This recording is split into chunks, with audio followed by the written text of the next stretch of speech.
Hello, welcome to the Environmental Rotary Club of Puget Sound. My name is Kimberly Peterson and I'm the president of the Environmental Rotary Club of Puget Sound. And this is the club meeting. So I will start with, let's do introductions. It's a small group, so it should not take very long. And I'm trying to think, how about your name and one thing that you are thankful for? My name is Kimberly Peterson, and I am thankful that today is a sunny day and I can see the green trees as I work. Let's see, who should we have next? Christina with a K. So I'm Christina Hatting, and one thing I am grateful for is flexibility to work from home. Awesome. Val. I'm Val Stewart, the membership chair, and the one thing I'm thankful for is the beautiful fall leaves. Went on a bike ride yesterday, and I just love the smell of the leaves in the air. Oh, it's amazing. Great, thank you. Pauline. I'm Pauline, and well, you guys stole what I'm grateful for, so I have to come up with another one. Yeah, because I was going to say I was grateful for the sunshine today. I noticed it comes out almost every day here. So I'm sticking with that. Excellent. Let's see, Judy, welcome. Looks like she might still be connecting. Oh, well then we'll let Herb go next. Herb, welcome. Yeah, thanks. Yeah, I'm Herb Bowie, and let's see, one thing I'm thankful for is, yeah, we had a bit of sunshine this morning, and so we got to go out for a walk before it started to rain here in Seattle, so I'm thankful for that. Excellent. And sounds like, oh, Judy fell off. So, Christina with a C, welcome. Hi, I'm Christina. I'm thankful for the chilly weather we have with the nice sunshine. I think it's a nice combo. Amazing. Excellent. Cheryl, welcome. Hi, I'm Cheryl Wheeler, and today I think I am grateful for a friend of mine today who's been sending me funny messages. Amazing. That's great. Maddie, welcome. Hi, everyone. Sorry, shoveling lunch in my face. My name is Maddie Price, and I've also felt very thankful for the sunshine today and also the view of the mountains from outside my house, which have that very nice, like snowy aesthetic going on right now. That's great. Thank you, Maddie. Judy, are you connected to audio? I am now. Good Wonderful. morning. Welcome. Good afternoon. Thank you. Judy McCulley, and I just came from the eye doctor, so you're all a little blurry. But anyway, it is good to see you. My fun fact for today is that I have, on Friday, there'll be 260 plants delivered to North City that will introduce a diversity of plants at the North City Park. We'll be planting them on Saturday, and our event is sold out. We have maxed out on our volunteers. We will take walk-ins, but or walk-ons, I guess. But yeah, it should be a good event, and I hope we have the morning sunshine we had today on Saturday morning. Excellent. Janice, welcome.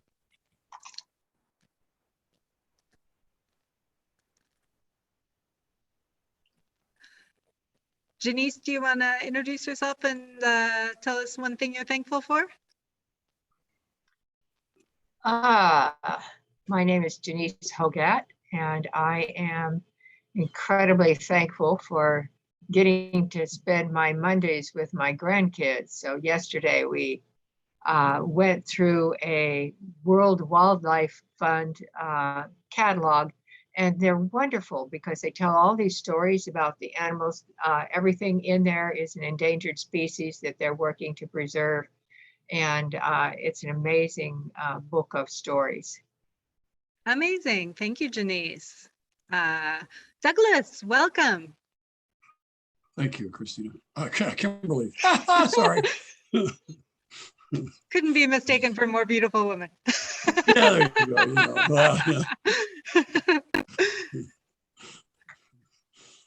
What are you thankful for, Douglas? Well, I'm thankful I got Janice's rad bike to the storage unit today to give a little bit more walking room in our home. Excellent. Very good. Well, I think that's everyone. Did I miss anyone? I don't think so. Perfect. So now let's start. Okay.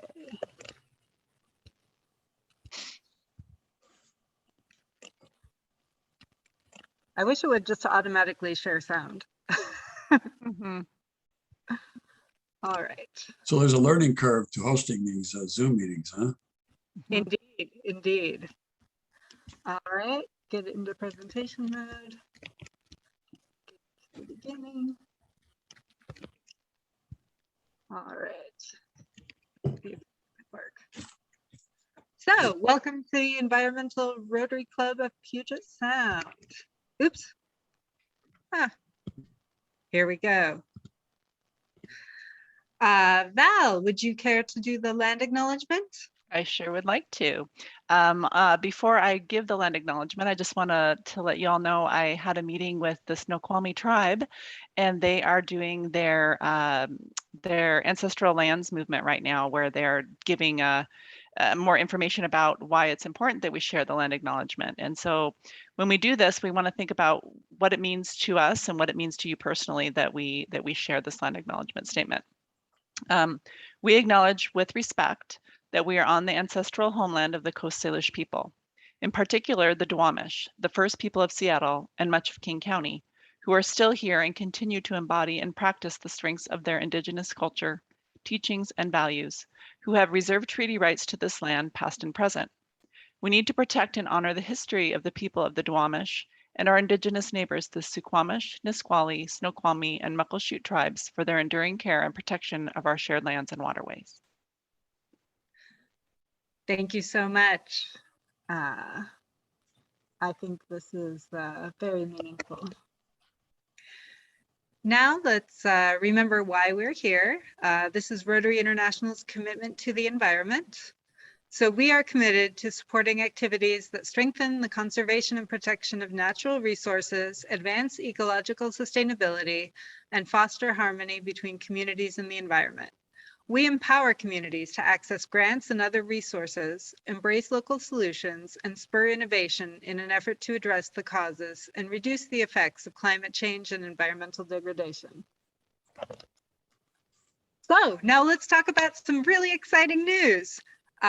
On Saturday night, we held our November movie night fundraiser, and we raised a whopping $1,979.53.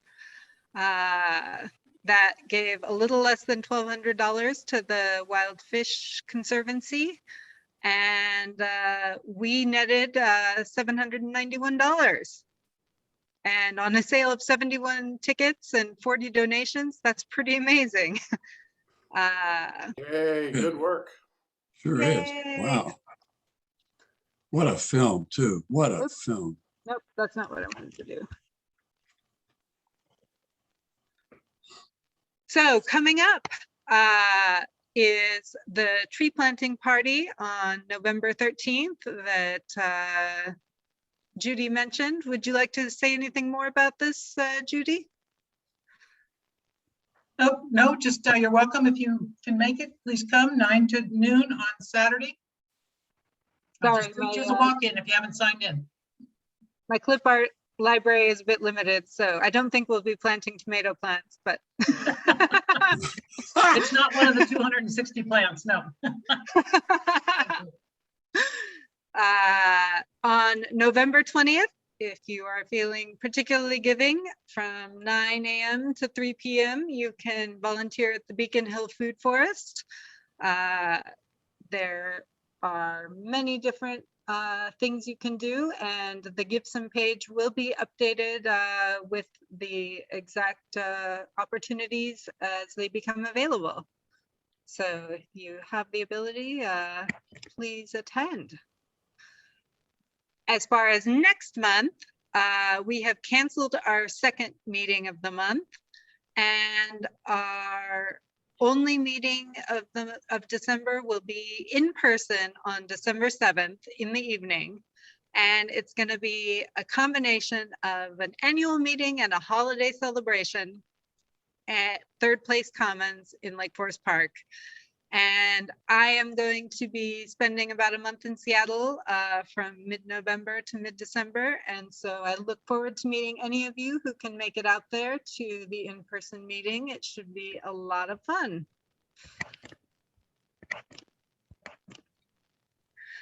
And because December is so crazy, we are not going to host a December movie night. But on January 8th at 7 p.m., we plan to show this movie called Food for the Rest of Us. Thank you to Lisa Yeager for helping me find the company that allowed us to have the viewing rights for this one. So I'll play the trailer and you guys can find out about it.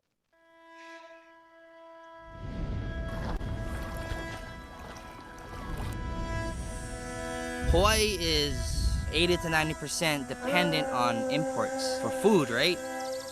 I have to make money so I can buy those foods, feed my family. You have to separate people from the land so they have to work for you, for money, instead of being able to grow for them, for sustenance. I just got to think back after dropping out of high school myself, what kind of jobs I got. You knew you were getting exploited, they knew they were exploiting you.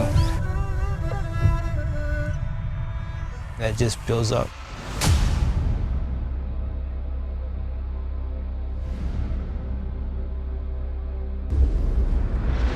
Once you don't have the type of connection to each other, you don't have the connection to your landscape, you don't have a connection to meaningful employment, you create poverty. I asked him, is there any space for women to learn this? And he was kind of like, no space. Just really nudged me off. The cucumbers. It's not uncommon to hear. What was that? Gunshots. Oh my luck!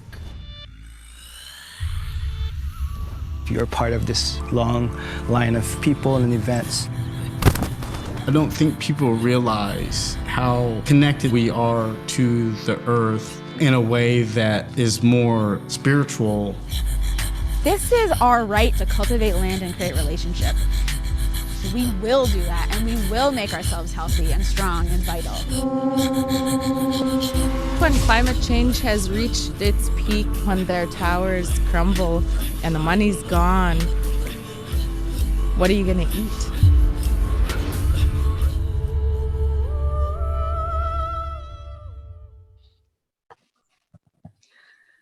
So you can't yet buy tickets for that, but today I will make the event page, and I am delighted to say that our partner for the January movie is Harvest Against Hunger. Yay!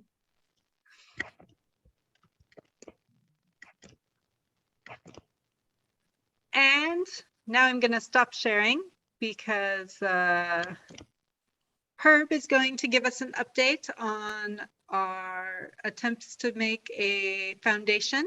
So take it away, Herb. Yeah, thanks, Kimberly. So, Rotary clubs in general are classified as 501c4s by the IRS, which means that even though as a club we're a nonprofit, donations to the club are not tax exempt. And so there's motivation for us to create a companion organization, if you will, a foundation that will have 501c3 status and therefore will be qualified to accept tax-exempt donations for charitable and educational purposes and other sort of exempt purposes under the 501c3 regulation. So we've started work about a month ago, I guess, to go down the path towards getting a 501c3.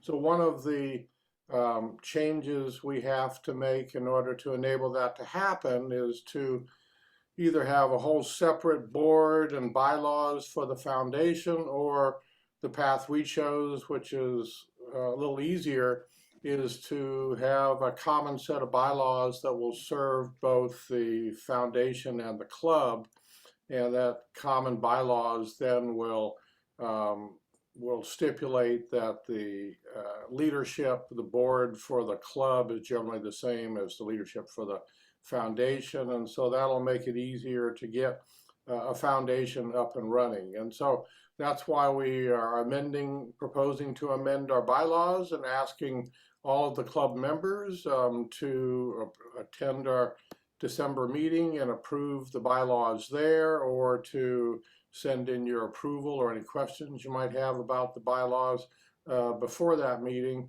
so that we can move ahead with this important work. In terms of other status updates, I did submit the 501c3 application to the IRS today, and so they are understaffed, as a lot of organizations are these days, and so I really don't have a good sense of how long it might take to get approval. But anyway, that next step in that process has been taken. So amazing.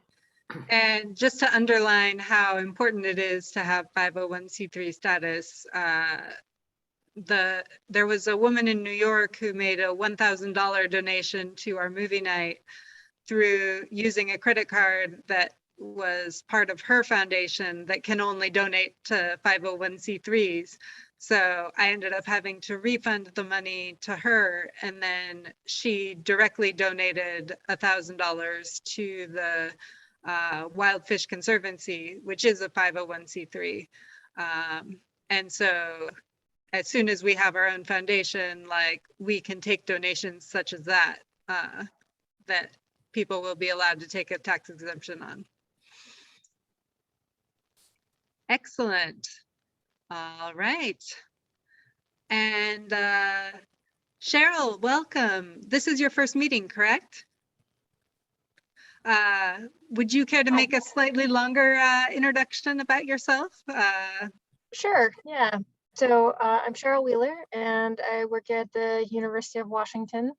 I've been here about 15 years now, and I have a master's degree from long ago in international environmental studies.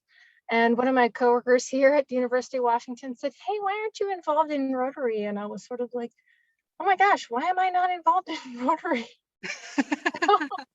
So I reached out, and Howard Cohen told me about this particular group. So I thought it sounded really interesting. So I work in international specialized programs at the University of Washington. And then I kind of have some like side jobs that I do with the University of Washington sustainability office.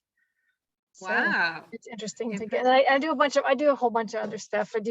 I saw the food forest thing, and I do photography and all kinds of stuff related to sustainability and nature stuff. So it's nice to be connected. Excellent. Well, you're warmly welcome to join us whenever you wish. And we hope you like what you hear and see. Far so good. All right, wonderful. And we have at our first meeting of the month, we normally have one of our members give a short presentation. And I believe this meeting, Valerie, were you going to speak? Perfect, take it away. Okay, I have, so with my experience, I've been working with nonprofits for about 20 years, and the current nonprofit that I'm with, I was hired as part of the Veteran Senior and Human Services Levy. to work with senior centers. And so my little job is out in the Far East Senior Hub. And so I have a little presentation I just wanted to show you. It has really nothing to do with the environment, but it has to do with human services and human living. So it kind of all ties together. I will go ahead and share my screen and give you my little presentation. Excellent, thank you. Sure. Okay. Right from the beginning. Okay. Far East Senior Hub, our purpose, our challenges, and our solutions. Let's see, let me move this over a little bit, and then I can click on the screen.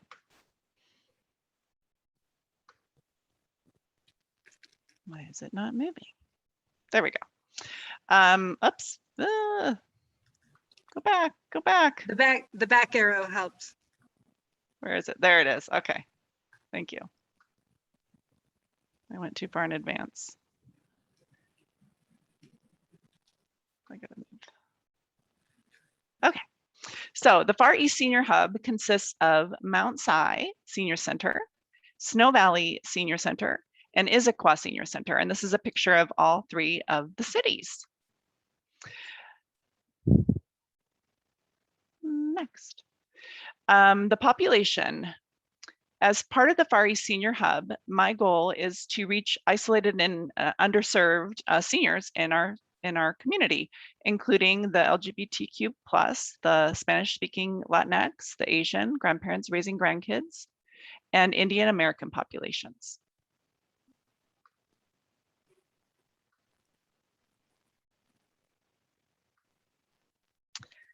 Like I said, the FESH Hub was created from Snow Valley, Mount Si, and Issaquah Senior Centers, and we would like to position ourselves to be in the best prepared and responsive to the needs of an increasingly diverse population. And we want to be on the front end of change to those isolated and underserved seniors in the Valley. We have some barriers that and challenges that seniors out in the Far East King County face. One of them is transportation. We have limited transportation opportunities to get seniors where they need to go. Diversity. Far East King County for decades has been mostly white farmers, loggers, and commuters, bedroom communities. But now as people are retiring and moving out, we're getting a more diverse population out in the Valley, and those folks need some services and some programming. And because we're rural, our seniors lack services like access to doctors and basic needs. So the FESH team was created with funds from the Veteran Senior and Human Services Levy. And it consists of the 3 senior centers, social workers and resource navigators, program coordinators, directors, and the Far East Senior Hub program coordinator, which is me.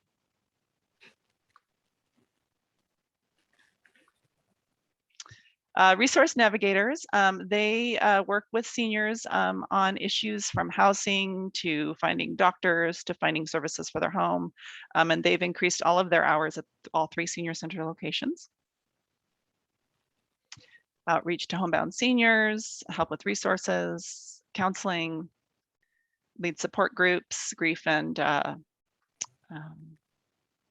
they work with local authorities to get seniors things they need. When we get help, everyone wins. And in order to do that, we need to work with local partners who are experts in their field, who know the population that they would like to serve, and who respect their community. They also meet social needs with education, training, support, and translation. Some of our collaborators.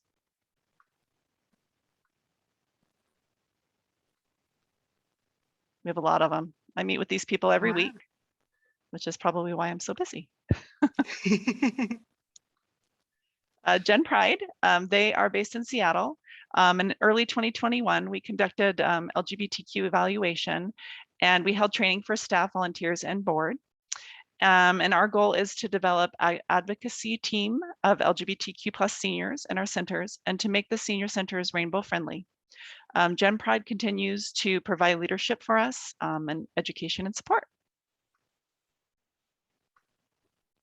We also work with the India Association of Western Washington, They are changing their name to Indian American Community Services. And they have gatherings and networking at our senior centers. They started in Issaquah, and we're hoping to get them out to Mount Si and Snow Valley soon. But because of the pandemic, they've been pretty much all online. CMAR, we just recently started a partnership with CMAR, and they bring in Spanish-speaking programming into our centers. Just yesterday at Mount Si, we had 25 new Spanish-speaking seniors join us for lunch and games. It was so much fun. And then we offer translation services and just fun new programming. So we're looking forward to it. They all did a yoga class, and it was a lot of fun. We also work with Encompass, a big population of grandparents raising grandkids in our community. And because of this, they require extra support as a grandparent raising a grandchild than someone who's a mom or dad raising a child. So they come to our senior centers for support groups. And then we also work with Empower Youth Network to provide a Pen Pal program, a lunch letter program, and volunteer opportunities. We have a bunch of the students that are coming in for our Veterans Day breakfast this weekend. And then we work with Be Culture for our diversity and equity and inclusion training. And we do some digital equity work as well as stuff with the University of Washington's WATAP department. And then we also work with local EMS, Puget mobile medical, fire, city officials to get seniors the services they need so they can stay in their own home. And we've had a lot of success. We have quarterly reports that we run, yearly reports that we run, so that we can see how we're doing and what successes we're making.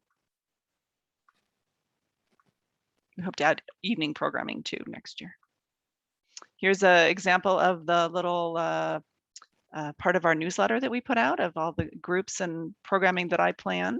One of my favorite things is Make New Friends Across the Miles, where we get together with seniors from Houston over Zoom.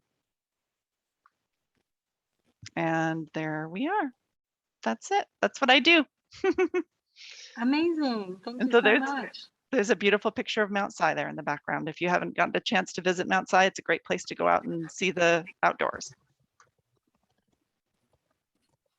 Great, very cool. Wonderful. Any questions? Yeah, so Val, where's your funding come from? King County. We all applied for a levy, and as part of the levy funding from King County, they started the hub model, and the Snow Valley, Mount Si, and Issaquah Senior Centers became a hub, and together jointly we get funding from King County, and they also fund several other hubs in the Seattle and region of King County. That was going to be my other question. Do you know what the other hubs are? Oh, there is a bunch of them. Okay. Yeah, I don't have them all on the top of my head, but It's a great concept. Yeah, they've kind of put groups together that have similar needs and similar concepts, and so that they can work together. We get together and have meetings with our senior centers and share ideas, especially during this COVID. It's been really important. And then we all get together. We get together with 40 senior centers via Zoom every other Thursday to kind of discuss our barriers and things that we're trying to battle during this COVID pandemic with the seniors. So it's been very, very helpful. Yeah. So your work with the Indian community organizations, I know that female widows are not treated particularly well in the traditional Indian culture. Does your organization or the organizations you partner with like kind of try to address that? I just had a meeting last week with the Snoqualmie tribe, and right now their centers are closed. And so our goal is to have those seniors come into some of our programming, and I'm going to meet with their gal who's in charge of their elder care so that we can brainstorm some activities to make sure that those, like you said, those widows who are at home can kind of get out and get some socializing and meet some people and get the support they need. So Wonderful. Yeah. Excellent. Amazing.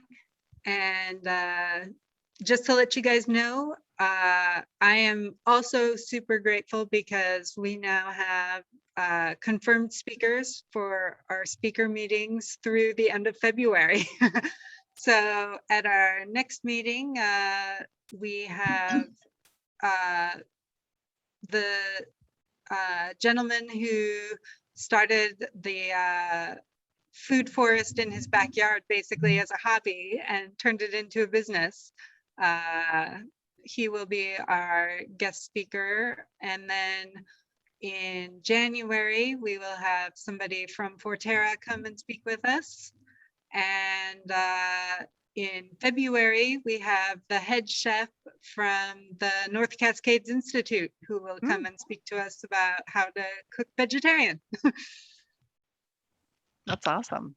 And Kim, are we going to try and partner with them? Because I know they couldn't partner with us for this movie, although you reached out to them with one of our movies in either February or March when they're. Yeah, I think like part of it depends on which movies we can get the viewing rights for. Yeah. And so as soon as I figure out what our February movie night can be, then we'll look at who we can partner with. Cool.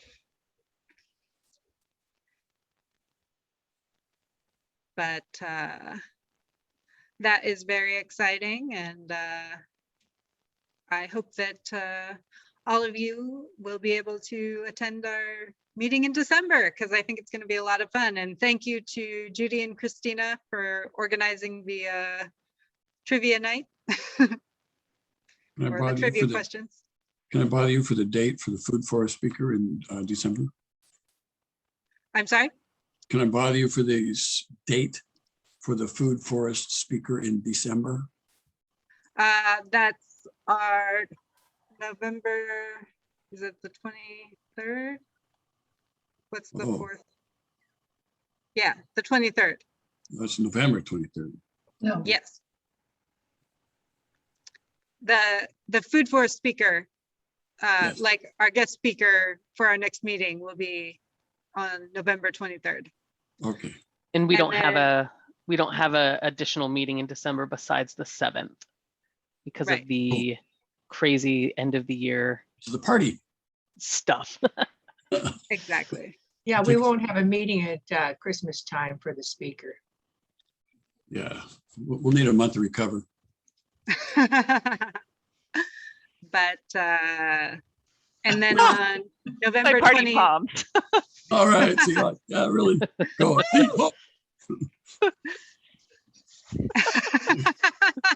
I was wondering what that was in your bag.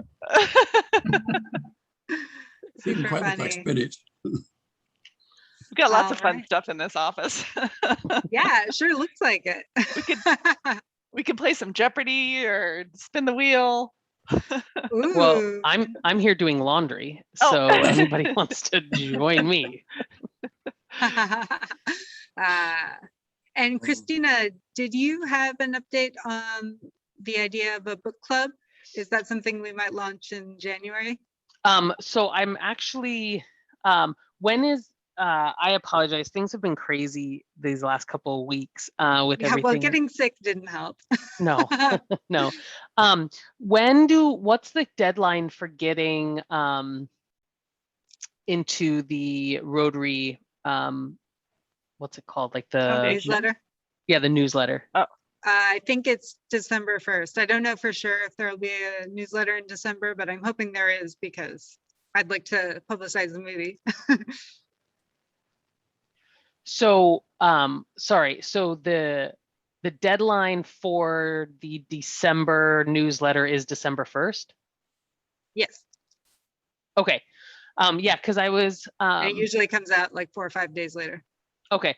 Yeah, because I think based on that, we'll probably, I was going to start it in December. I just don't think with the holidays. So we'll do it in January, and it will be, so I'll get that information for you so that we can publicize it in the December one for January so people can get the book and read it.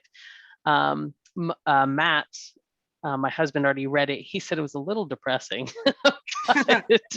But I think it will spark some good conversation and discussions about, and I think tie into kind of the next couple speakers that we have with the food forest and eating vegetarian and the cook and all that kind of stuff. So I think it'll Excellent. be, yeah, it'll be good. What- So, What's the name of the book?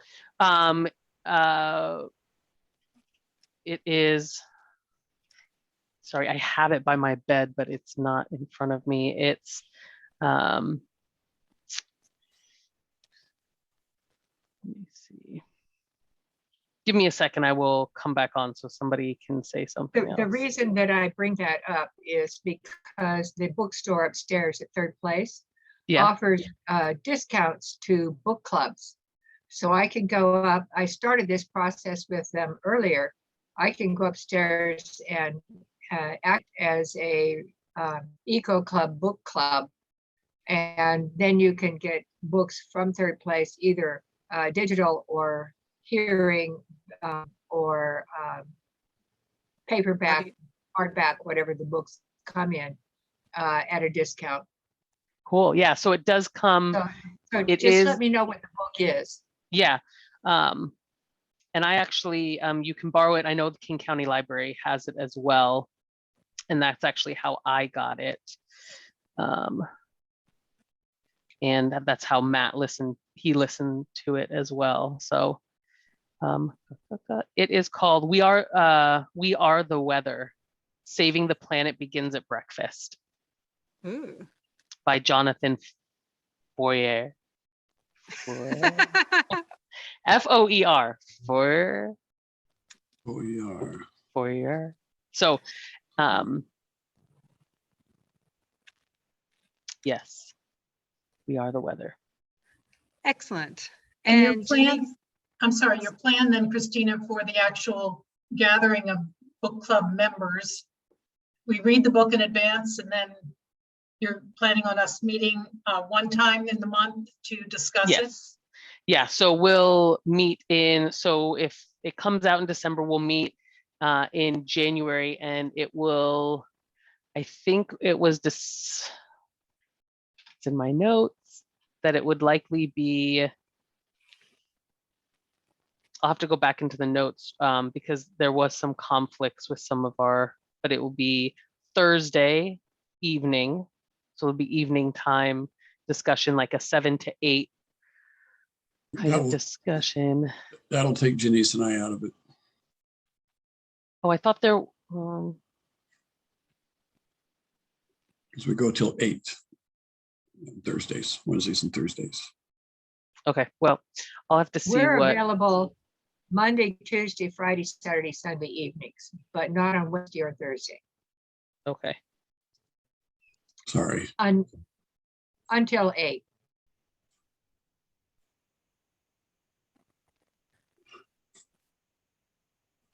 All right.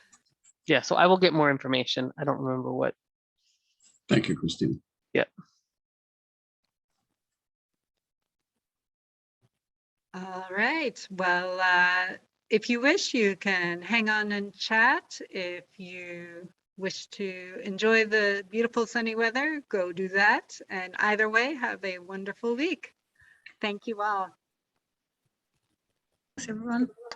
Thank you, Kimberly. Kimberly? Yes? Do you want me to send you the information about the Rotary Foundation?